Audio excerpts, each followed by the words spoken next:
Hello, my young friends. How are you? Hope all of you are very fine. So, today we are going to read our poem If. If ही जी आपली poem आहे तिला आपण वाचणार आहे, वाचन करूये, समजायचा प्रयत्न करू की पोएट ह्याच्यात काय म्हणणं चाहतोय, काय मेसेज देणं चाहतोय आपल्याला. इफ चा अर्थ आहे जर. म्हणजे आपण कितीतरी गोष्टींमध्ये म्हणतो ना की जर असं होईल तर तसं होईल. जर तू चांगला अभ्यास करशील तर तू चांगल्या नंबरांनी पास होशील. तर अशाच प्रकारे पोएट बहुत साऱ्या गोष्टी इफ पासून स्टार्ट करतोय. आपल्या मुलाला तो ऍडवाइस देतोय की तुला कसं केलं पाहिजे, कसं वागलं पाहिजे, ताकी तुझ्यावरती काही दुनियाच्या गोष्टींचा प्रभाव न पडेल. तर बिना टाइम वेस्ट करता आपण आपले पोएम स्टार्ट करायची if. So to start with we will start with the poet म्हणजे रुडियार्ड किपलिंग ज्यांनी ही पोएम लिहिली आहे त्यांच्या बाबतीत एक शॉर्ट्स समरी दिली आहे. तर ती आपण सगळ्यात आधी वाचू. 1865 to 1936 म्हणजे यांचं बर्थ आणि डेथचे हे इयर आहे. बॉर्न झाले होते 1865 मध्ये आणि यांचं जी डेथ आहे ती 1936 मध्ये झाली होती. Rudyard Kipling was an English journalist, short story writer, poet and novelist. म्हणजे हे कोण होते? रुडियार्ड किपलिंग एक इंग्लिश जर्नलिस्ट होते, म्हणजे इंग्लिश पत्रकार होते. शॉर्ट स्टोरी रायटर म्हणजे की छोट्या लघुकथा लिहत होते. पोएट होते आणि अशाच प्रकारे नॉव्हेलिस्ट पण होते, म्हणजे कादंबऱ्या लिहत होते ते. Kipling was one of the most popular writers in the United Kingdom in both prose and verse in the late 19th and early 20th century. म्हणजे 19 लेट 19th सेंचुरी आणि अर्ली 20th सेंचुरीज मध्ये जे आहे ते काय होते, एक popular writer होते. म्हणजे one of the most popular म्हणजे की खूप सारे रायटर त्यातले एक प्रसिद्ध एक लेखक होते युनायटेड किंगडमचे. आणि ते बोथ प्रोज अँड वर्स म्हणजे की गद्य आणि पद्य ह्या दोन्ही मध्ये ते छान लिहत होते, फेमस होते फार जास्त. He was awarded the Nobel Prize for Literature in 1907. 1907 मध्ये ह्यांना लिटरेचर म्हणजे साहित्यामध्ये नोबेल प्राइज मिळाला होता ऍट द एज ऑफ 42, जेव्हा ते फक्त 42 इयर्सचे होते. He was the first writer writing in English to receive the prize. आणि ते पहिले रायटर होते, पहिले लेखक होते जे की इंग्लिश मध्ये लिहत होते, ज्यांना की अशा टाईपचा अवॉर्ड मिळाला होता. This poem deals with advice given by father to his son. तर ही जी पोएम आहे हिच्यात काय आहे की एक वडील आपल्या मुलाला काही ऍडवाइस देतोय, काही सल्ला देतोय, त्याच्या बाबतीत ही पोएम आहे. So we will start with reciting the poem. First of all पूर्ण पोएम एकदा वाचू आपण. If you can keep your head when all about you are losing theirs and blaming it on you. If you can trust yourself when all men doubt you, but make allowance for their doubting too. If you can wait and not be tired by waiting, or being lied about, don't deal in lies, or being hated, don't give way to hating. And yet don't look too good, nor talk too wise. If you can dream and not make dreams your master. If you can dream and not make dreams your master. If you can think and not make thoughts your aim. If you can meet with triumph and disaster and treat those two impostors just the same. If you can bear to hear the truth you have spoken, twisted by knaves to make a trap for fools. Or watch the things you gave your life to broken and stoop and build them up with worn out tools. फार सुंदर पंक्ती आहेत या कविताच्या पहा. If you can talk with crowds and keep your virtue, or walk with kings nor lose the common touch. If neither foes nor loving friends can hurt you, if all men count with you but none too much, if you can fill the unforgiving minute with 60 seconds worth of distance run, yours is the earth and everything that's in it, and which is more, you'll be a man, my son.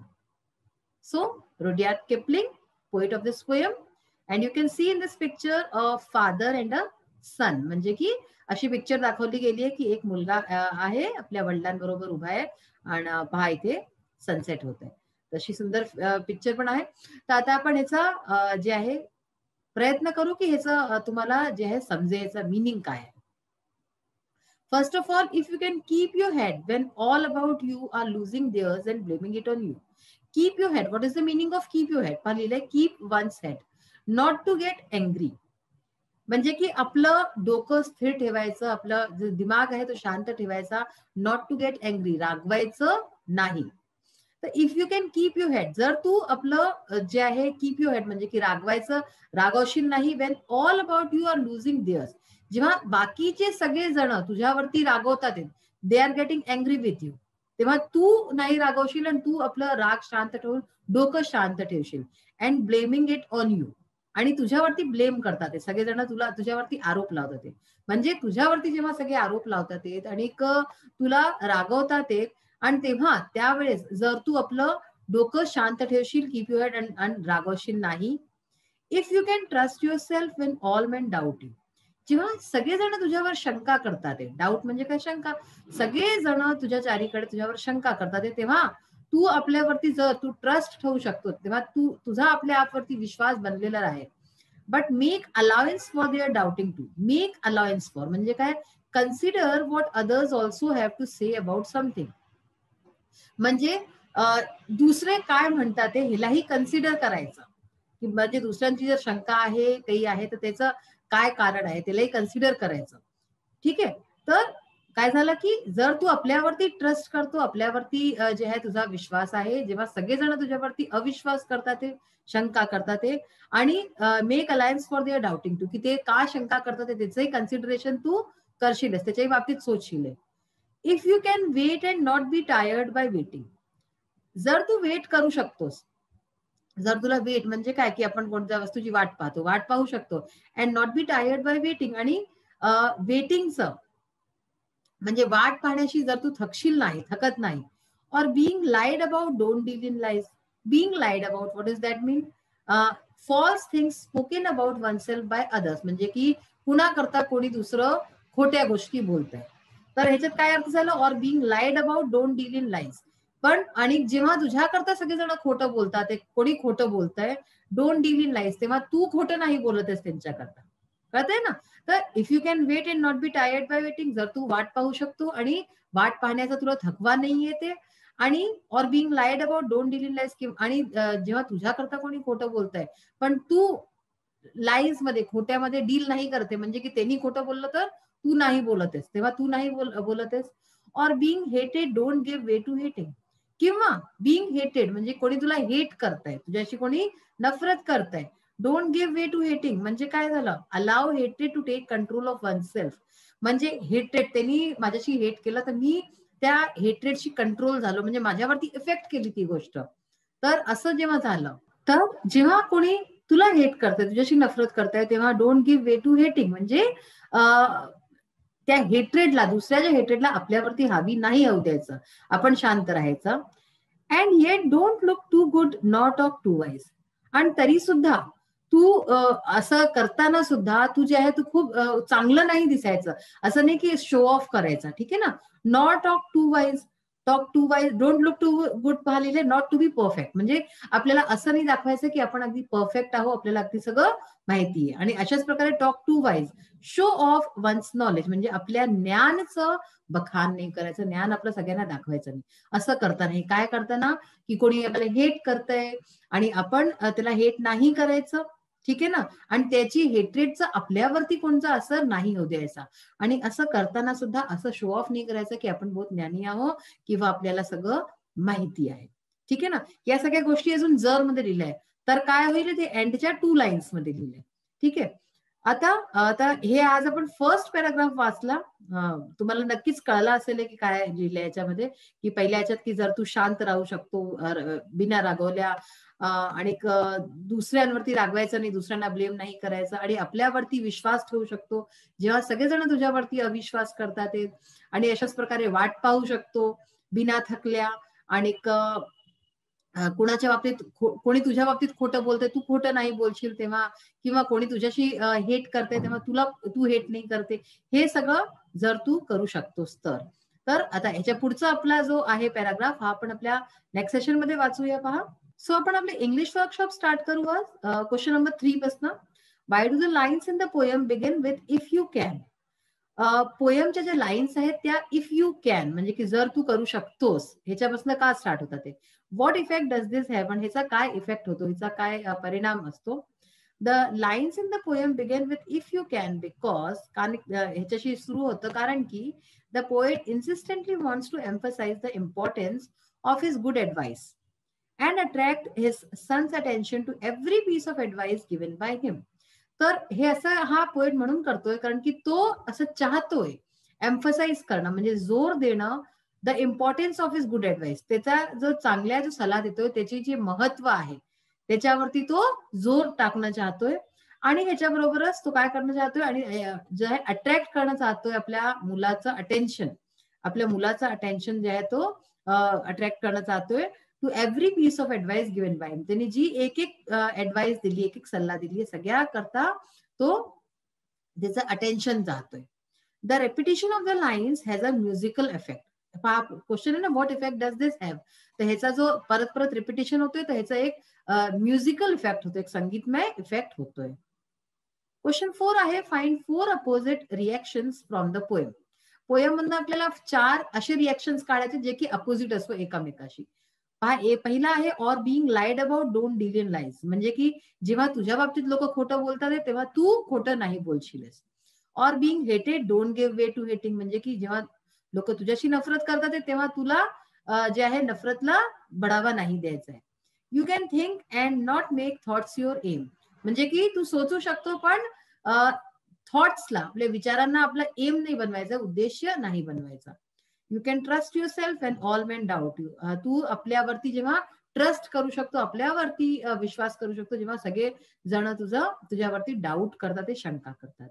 तर अशा प्रकारचे आपण 4 opposite reactions पाहिले या लाईनमध्ये. Next आहे 5th question, say what. 2 question प्रत्येक ह्याच्यात दिलेत पहा, व्हॉट, वू, वेन असे सगळे. तर त्याच्या बाबतीत आपल्याला सांगायचं से व्हॉट म्हणजे की व्हॉट आर द 2 इम्पोस्टर्स, म्हणजे 2 इम्पोस्टर्स कोणते आहेत, काय आहेत. व्हॉट म्हणजे काय असतं, काय, ठीक आहे ना. तर व्हॉट आर द 2 इम्पोस्टर्स कोणते, ट्रायम्फ अँड डिझास्टर. ट्रायम्फ म्हणजे काय, जिंक, आणि डिझास्टर म्हणजे जे खूप भयानक बवंडर असतं त्याला डिझास्टर म्हणतात. तर हे 2 इम्पोस्टर्स आहेत. What can the unforgiving minute be made up of, तर ह्याचं काय उत्तर आहे, 60 second worth of distance run. हे सगळं आपण जसं जसं आता पोयम पुढच्या सेशन मध्ये आणि वाचू तर तुम्हाला एक एक वस्तू क्लिअर होत जाईल. से हू, हू म्हणजे काय असतं, कोण. Who should you trust when doubted, कुणाचा ट्रस्ट केला पाहिजे, कुणाचा जे आहे विश्वास केला पाहिजे जेव्हा डाऊट हो तुमच्यावरती, तर ह्याचं काय उत्तर होईल, वन सेल्फ म्हणजे स्वतःचा. Who can you talk with and walk with, तुम्ही कुणाबरोबर बोलू शकता आणि चालू शकता. क्राऊड अँड किंग्स, म्हणजे की क्राऊड म्हणजे काय, गर्दी, गर्दी आणि राजा दोघांबरोबर तुम्हाला चाललं पाहिजे आणि बोललं पाहिजे. असं नाही की नुसतं मोठ्या लोकांबरोबरच किंवा नुसतं जे आहे जी गर्दी आहे, जे सामान्य लोक आहेत, तर दोघांशी आपल्याला बोललं पाहिजे आणि त्यांच्याबरोबर वॉक केली पाहिजे. से वेन, वेन म्हणजे काय, केव्हा. When can the earth become yours, केव्हा जी पृथ्वी आहे ती तुमची होऊन जाईल. When we can make good use of every single minute, जेव्हा आम्ही प्रत्येक मिनिटाचं एक एक मिनिटाचं जे आहे चांगला उपयोग करू, सदुपयोग करू, तेव्हा ही जी धरती आहे ही आपली होऊन जाईल. Wien should you start rebuilding with old tools, तुम्हाला केव्हा रिबिल्ड केलं पाहिजे, रिबिल्ड म्हणजे काय, परत बनवायचं, केव्हा केलं पाहिजे, विथ ओल्ड टूल्स, जुन्या जे तुमचे उपकरण आहेत, जे टूल्स आहेत त्याच्याबरोबर केव्हा केलं पाहिजे असं. When we watch things created by us being broken up, जेव्हा आपण पाहतो की आपल्या द्वारा बनवलेल्या काही वस्तू परत जे आहे जे त्यांचं निर्माण केलं होतं त्या तुटलेल्या आहेत, तेव्हा त्यांचं परत जे आहे निर्माण करावं लागेल आपल्याला. नेक्स्ट आहे से वाय, केव्हा. वाय म्हणजे का, वाय म्हणजे का, कशाला. Why do Neves twist the truth, Neves जे आहेत ते खऱ्याला कसं ट्विस्ट, का ट्विस्ट करतात, जे सत्य आहे त्याला. टू मेक ट्रॅप फॉर फूल्स, कारण की जेव्हा सत्याला तोडमोड करून दाखवलं जातं तेव्हा ते ट्रॅप बनतं, फूल्स करतात, म्हणजे जे मूर्ख लोक ते त्याच्यात फसतात आणि अशा खोट्या गोष्टींना सत्य मानतात. Who should you, why should you consider all men equally important, सगळ्या व्यक्तींना इक्वली इम्पॉर्टंट का समजलं पाहिजे, इक्वली महत्व का दिलं पाहिजे. Because neither foe nor friend can hurt us, कारण की फो म्हणजे काय झालं, एनिमी, आपले शत्रू. तर ना तर शत्रू ना तर आपले मित्र आपल्याला हर्ट करू शकतात जिथवरी आपण नाही चाहू. क्वेश्चन 6 आहे, what should be our attitude towards people of different strata and classes. वेगवेगळे क्लासेसचे वेगवेगळे म्हणजे क्लासेस म्हणजे तुमचं 5, 6, 7 क्लास नाही बरं, म्हणजे स्टँडर्डचे लोक जे असतात त्यांच्या प्रती आपलं ॲटिट्यूड काय असलं पाहिजे. म्हणजे सपोज कोणी श्रीमंत आहे, कोणी गरीब आहे, किंवा कोणी आपल्या जातीचं नाही, दुसऱ्या परजातीचं परधर्माचं आहे, तर त्यांच्या असे वेगवेगळे जे आहेत ते त्यांच्या प्रती ॲटिट्यूड काय असलं पाहिजे. It should be positive and fair. Positive असलं पाहिजे, सकारात्मक. We should treat all of them equally. आपल्याला सगळ्यांना एकासारखं ट्रीट केलं पाहिजे. We should not discriminate them on the ground of race, gender, class or religion. तर आपल्याला त्यांच्याशी डिस्क्रिमिनेशन नाही करायचं आहे, भेदभाव नाही करायचा आहे त्यांच्या जातीपातीला घेऊन, रंगाला घेऊन, किंवा त्यांच्या जेंडरला घेऊन, लिंगला घेऊन, ठीक आहे, धर्माला घेऊन. We may keep company with the rich, but at the same time you should connect with the common man and the poor. तर आपण आपल्याला श्रीमंत लोकांची कंपनी ठेवायची, आणि ह्याच्याच बरोबर जे कॉमन मॅन आहे, साधारण माणसं आहेत आणि जे गरीब आहेत त्यांच्या बरोबरही आपल्याला कनेक्शन ठेवायचं आहे. Whatever their place in the society, intermingle with them wholeheartedly. माणसाची कशी पण परिस्थिती असो, कोणची पण त्याची जागा असो सोसायटीमध्ये, समाजात, पण आपल्याला सगळ्यांबरोबर एकासारखं इंटरमिंगल व्हायचं, सगळ्यांबरोबर मिळून जुळून राहायचंय. We should make efforts to integrate with all of them. आणि अशा प्रकारे आपल्याला प्रयत्न करायचा आहे की सगळ्यांबरोबर आपण समभावाने एकासारखं राहू शकू, ह्याच्याकरता प्रयत्न करायचे. तर आपण पाहिलं आज विविध प्रकारचे क्वेश्चन आन्सर्स वगैरे बघितले, एक्सरसाइजेस बघितल्या, आणि पोयमची सुरुवात केली. फर्स्ट स्टँडा बघितलाय की आपण आपल्याला काय केलं पाहिजे, कसं आपल्याला राहायला पाहिजे, हे आपण सुरुवात केली, पाहिल्या की पोएटच्या हिशोबे, पोएट जे म्हणतोय, आणि त्या खरंच खूप चांगल्या गोष्टी आहेत की आपल्याला आपलं डोकं शांत ठेवून आपण कसं पुढे वाढत जाऊ. आपला आजचं सेशन हा इथेच फिनिश होतोय. नेक्स्ट सेशन मध्ये परत भेटूया. Till then bye, have a nice day. Thank you.